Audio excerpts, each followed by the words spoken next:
The third day dawned with news that made everyone's worst fears seem optimistic by comparison. David arrived at the palace's command center to find controlled chaos masquerading as organized crisis management. 17 hegemony battle groups have been confirmed moving toward our outer colonies. High Chancellor Kethvar was reporting to an emergency council session. Intelligence suggests they're coordinating with separatist factions in 4-star systems. Queen Lyrale stood at the center of the crystalline command center, surrounded by holographic displays showing fleet movements, political upheaval, and economic projections that all painted the same picture. The Empire was fracturing under pressure. "How long until they reach our core systems?" she asked, her voice steady despite the crown's agitated flickering. 48 hours, maybe less if they push their hyperdrives beyond safe parameters, replied Admiral Tethrin, the Empire's chief military officer. "Your Majesty, we need unified command structure. We need to know the succession is secure." David saw the trap closing around her. Every hour of delay gave enemies more time to exploit the Empire's perceived weakness, but the remaining suitors represented different forms of disaster. "Perhaps," suggested the Kethmoran warlord with poorly concealed eagerness, "this crisis demonstrates the need for military leadership. Bond with me now, and our combined fleets can crush these insurgents." "Or," countered the Nexus merchant smoothly, "we could buy them off. The Syndicate has considerable resources for negotiating peaceful solutions." The Psi-Lord remained silent, but David felt that familiar mental pressure intensifying, trying to influence the Queen's thoughts directly. "Enough!" Queen Lyrale's voice cut through the competing suggestions with royal authority. "I will not be stampeded into a decision that affects the next several centuries, because of a crisis that may last several days." "Your Majesty," High Chancellor Kethvar said carefully, "the noble houses are growing restless. Lord Velter has suggested that perhaps a regent might be necessary if the succession remains unclear." David felt the temperature in the room drop metaphorically as Queen Lyrale's composure shifted from stress to dangerous. "Are you suggesting, High Chancellor, that I am unfit to rule during a crisis?" "Of course not, Your Majesty. But the ancient laws are clear about the requirements for maintaining sovereignty, and the deadline approaches." David watched this political chess match with growing frustration. Everyone was dancing around the real issue. Queen Lyrale was being forced to choose between personal agency and her people's survival, and none of the available options actually solved the underlying problem. "Your Majesty," David found himself saying before he could think better of it, "might I suggest a different approach?" The entire command center turned to stare at the human, who had just interrupted a high-level military briefing. High Chancellor Kethvar looked scandalized, the suitors appeared offended, and Queen Lyrale looked intrigued. "Captain Hayes," she said formally, "you have insight into this situation." "I have insight into human military doctrine, which suggests that when facing multiple simultaneous threats, you prioritize based on which problems you can actually solve." David stepped forward, his diplomatic training warring with his growing conviction that someone needed to speak honestly. "The external military threat is real but manageable with your existing fleet strength. The internal political crisis exists only because of an arbitrary deadline, and the succession question could be resolved immediately if we stop limiting options based on outdated assumptions." "Elaborate," Queen Lyrale said, and David caught something in her tone that hadn't been there before: hope. "The sovereignty mandate requires a bonded consort, but does it specify that consort's species, political status, or military rank?" Silence fell over the command center as everyone processed the implications of his question. "You're suggesting," High Chancellor Kethvar said slowly, "that Her Majesty could bond with anyone." "I'm suggesting that ancient laws written when your people barely knew other species existed might not have anticipated the current political situation," David replied. "What if the solution isn't choosing between these three options, but finding a fourth option that actually serves the law's original purpose?" The Kethmoran warlord snarled something untranslatable. The Nexus merchant's cybernetic implants flashed warning colors, and the Psylord's mental pressure intensified to painful levels. "This is preposterous," the warlord declared. "The Queen requires a worthy mate, not some random selection from inferior species." Inferior? David's diplomatic composure finally cracked. "My species just offered a practical solution to a problem that stumped your superior civilizations for weeks. Maybe the issue isn't finding someone worthy of the Queen. Maybe it's finding someone who sees her as worthy of genuine partnership." Queen Lyraleigh's crown blazed with sudden brilliance, and David felt rather than saw her emotional response to his words. "An interesting perspective, Captain Hayes," she said, her voice carrying new authority. "Perhaps we should continue this discussion in private council." "Your Majesty," High Chancellor Kethvar protested, "there isn't time for lengthy deliberation. The deadline." "The deadline is tomorrow at sunset," she interrupted, "which gives us exactly enough time to explore all available options, rather than rushing into the first politically convenient solution." She turned to address the three suitors. "Honored delegates, I request your patience for a few more hours while I consider the full scope of this decision." As the command center began to clear, David found himself once again following Queen Lyralae through the palace corridors. But this time she was leading him somewhere new, a private chamber that somehow felt more personal than the formal Harmony Gardens. "Captain Hayes," she said once they were alone, "I need to ask you a direct question, and I need an honest answer." "Of course, Your Majesty." "When you suggested exploring alternative options, were you speaking theoretically, or were you volunteering?" David felt his heart rate spike, as he realized the conversation had reached the point he'd been unconsciously working toward since arriving at Zethkara. "I was volunteering, Your Majesty, if you'll have me." She studied his face with the intensity of someone who'd spent a century learning to read people's true intentions. "Why? You barely know me. You'd be giving up your military career and your life on Earth, and you'd be binding yourself to someone whose political situation could get you killed." "Because," David said, discovering that the truth was easier than he'd expected, "I've spent 3 days watching the most capable leader I've ever met be treated like a political commodity by people who don't see her as a person. Because I've seen how you care about your people even when it costs you personally. And because someone who rules 12-star systems with wisdom and compassion deserves a partner who chose her for herself, not her crown." Queen Lyralae was quiet for a long moment, her expression unreadable.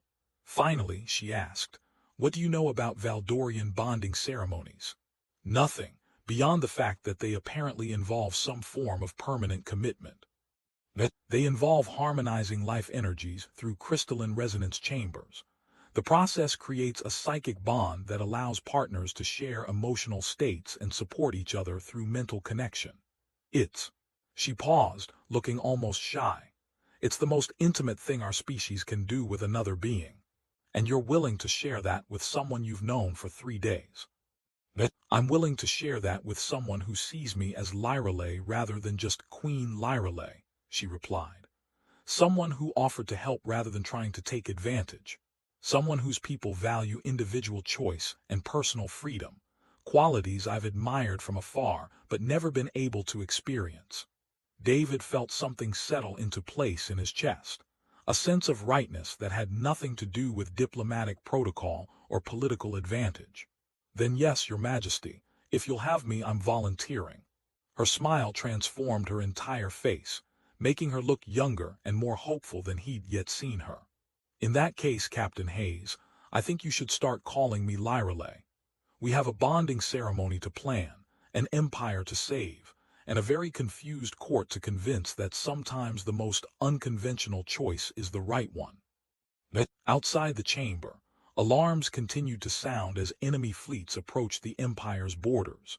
But for the first time since arriving at Zethkara, David felt like they might actually have a solution that didn't require anyone to sacrifice their fundamental principles. "Just one question," he said as they began planning what would either be the most romantic gesture in galactic history or the most diplomatically disastrous decision either of their species had ever made. "What's that?" But how exactly do we explain this to both our governments? Lyralay's laugh was pure music. Very carefully, and with a great deal of emphasis on the successful preservation of interspecies alliance stability. The bonding ceremony took place at sunset, exactly as the ancient laws required, but nothing else about it followed traditional expectations. Instead of the usual grand spectacle designed to display political alliance, Queen Lyralay had chosen an intimate gathering in the palace's central harmony chamber, a space where crystalline resonance could create the strongest possible connection between bonding partners. David stood in the chamber's center, wearing ceremonial robes that had been hastily modified to accommodate human physiology, trying not to think about the fact that representatives from a dozen star systems were watching him prepare to marry one of the galaxy's most powerful rulers. Nervous?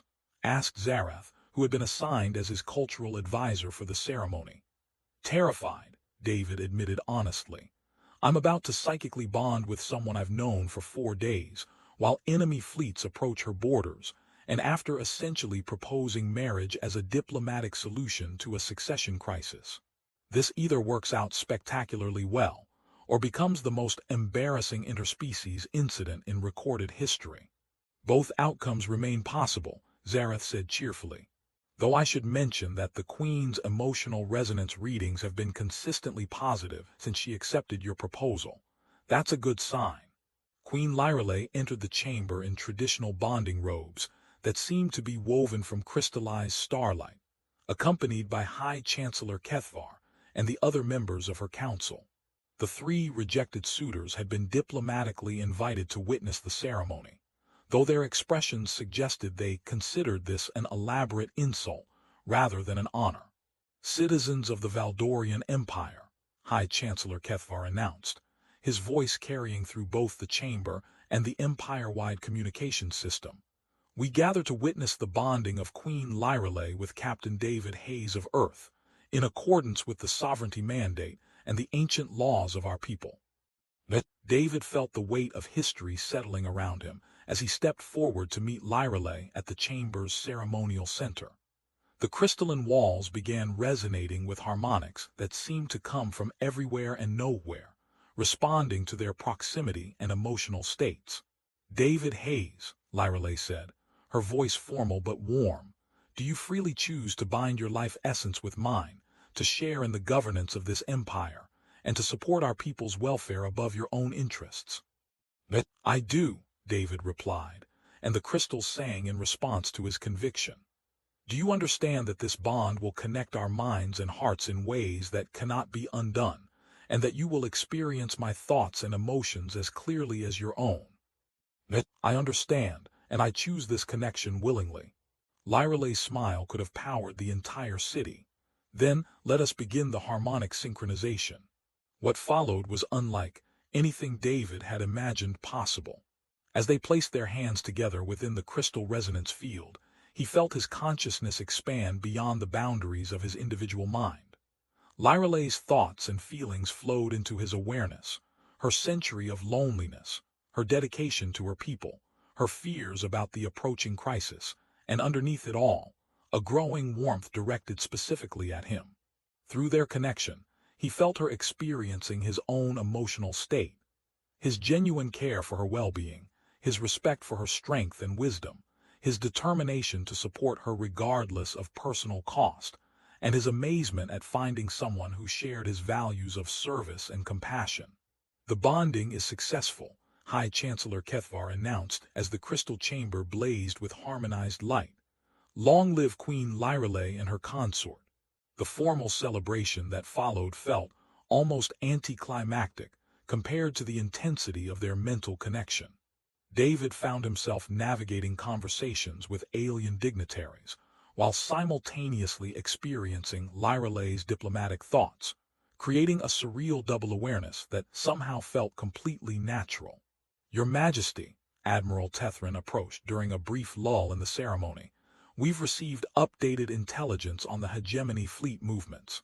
They're holding position at the border, apparently waiting to see how this situation develops. They're testing whether the bonding actually stabilized the empire, David said. then paused as he realized he'd spoken with information that had come through his connection with Lyreley rather than his own knowledge. Exactly, Lyreley confirmed.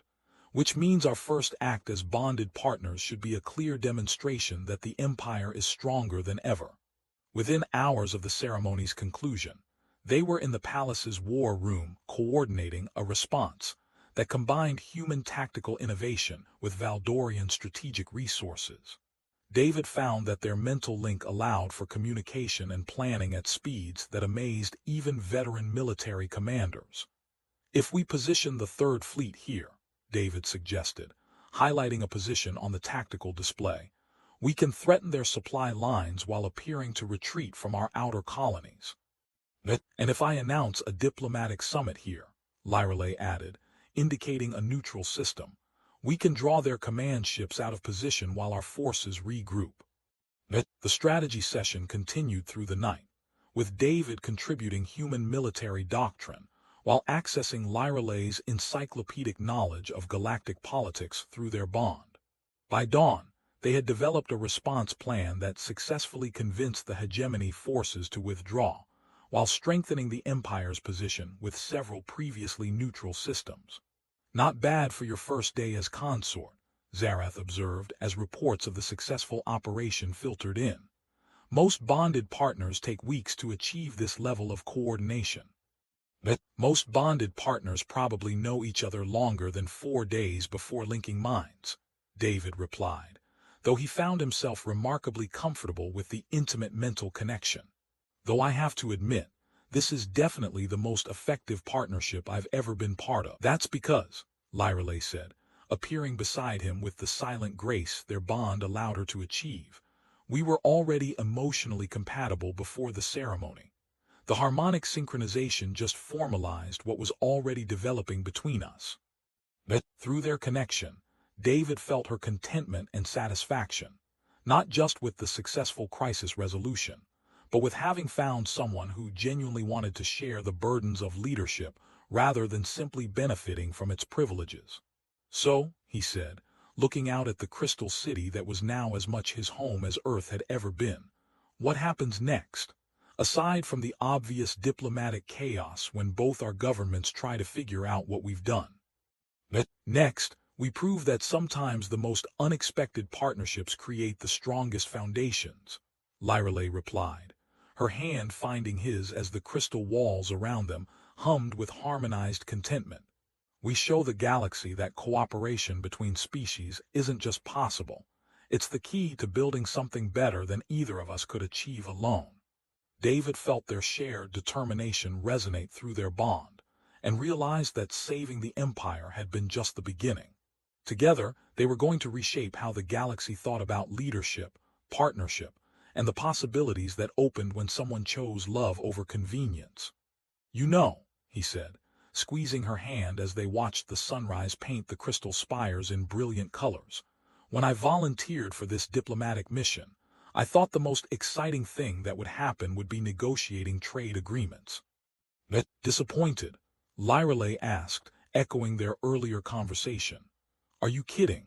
I helped save an empire, found the love of my life, and accidentally started what might be the galaxy's first truly cooperative interspecies government. David grinned at her, feeling their shared happiness amplify through their bond.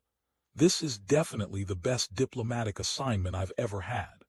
Good, Lyreley replied, leaning against him as the crystal city hummed around them, because we're just getting started. The second day brought more of the same diplomatic theater, but David could sense the growing desperation beneath the polite formalities. Queen Lyreley sat through another series of formal presentations from her suitors, each more elaborate and somehow less appealing than the last. The Kethmoran Confederacy controls 17 battle fleets, the warlord was saying, his voice echoing through the crystal throne room like distant thunder. Our union would make your empire invincible. Invincible but possibly uninhabitable, David murmured to Zarath, who had positioned herself near the human observation area. Does he always talk about conquering things? It's his species' primary form of courtship, she replied quietly. They believe demonstrating martial prowess proves worthiness as a mate. Charming, what's next? Arm wrestling. The Nexus Syndicate merchant stepped forward, his cybernetic implants gleaming as holographic projections filled the air around him. Your Majesty, observe these profit projections. Our combined resources could increase your empire's economic output by 300% within 5 years. David watched Queen Lyraleigh's expression remain carefully neutral, but he was learning to read the subtle signs of her distress. Her crown's luminescence had dimmed to barely a whisper, and her fingers gripped the arms of her crystal throne with barely contained tension.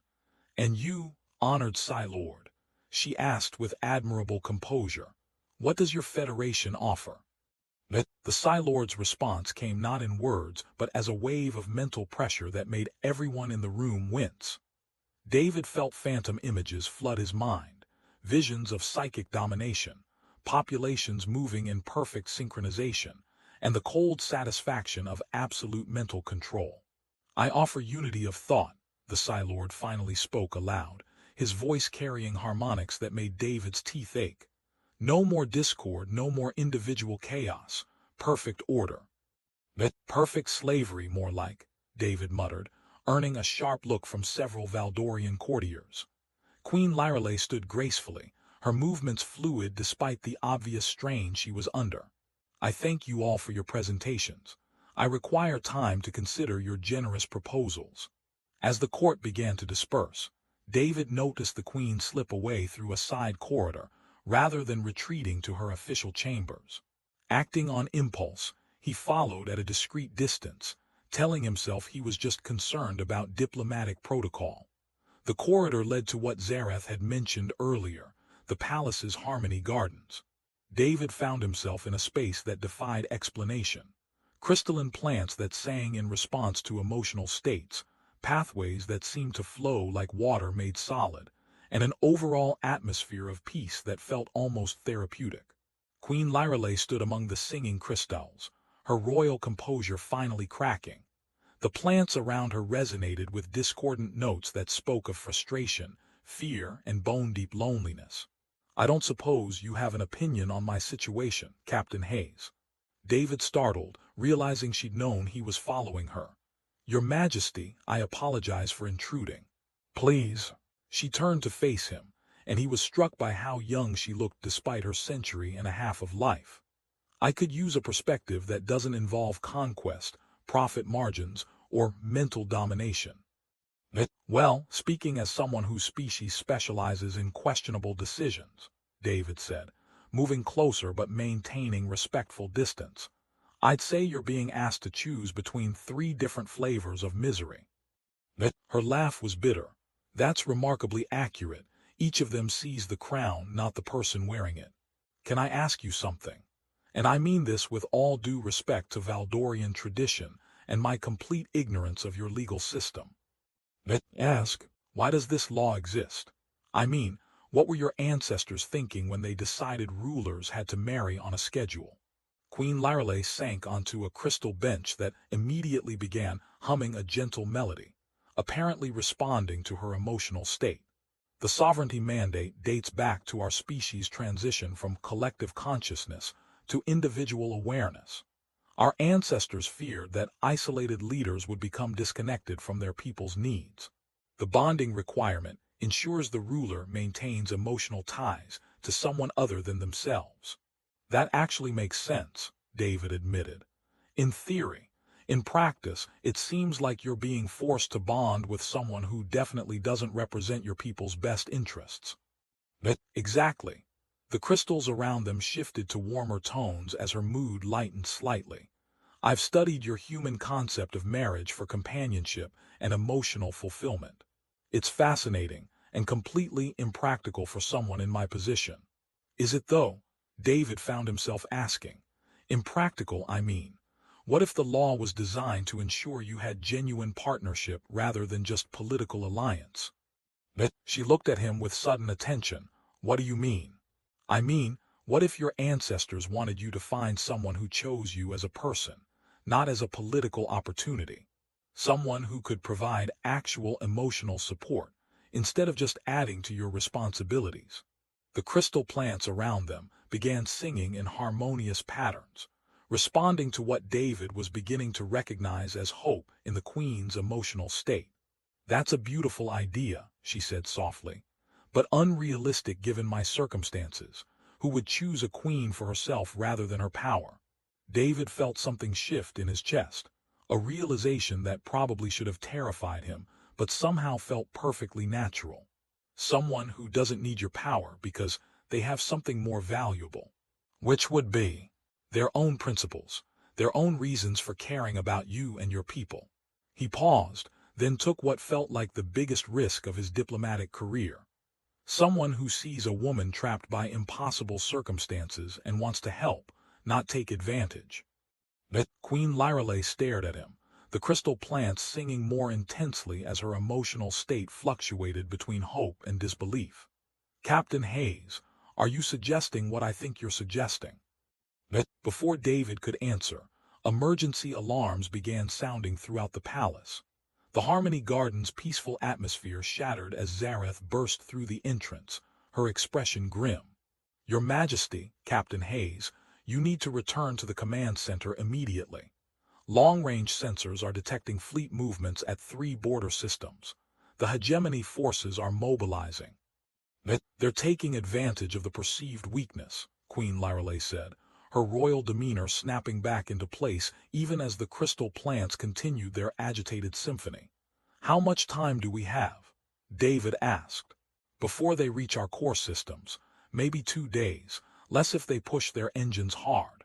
Zareth looked directly at the queen. "Your Majesty, the noble houses are demanding an immediate decision. They say the Empire can't face external threats, while the succession remains uncertain."